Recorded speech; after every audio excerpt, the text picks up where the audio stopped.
What's going on, guys? Kyle here from GuideWise. In this video, I will show you how to use TubeBuddy SEO Studio.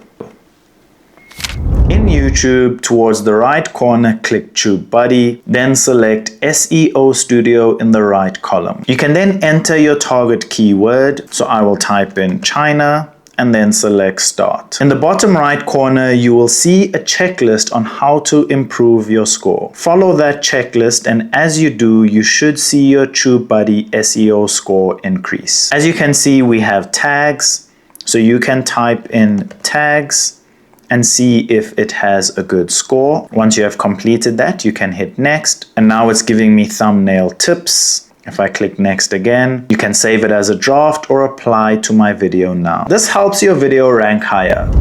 If this video helped, make sure to give it a like and subscribe.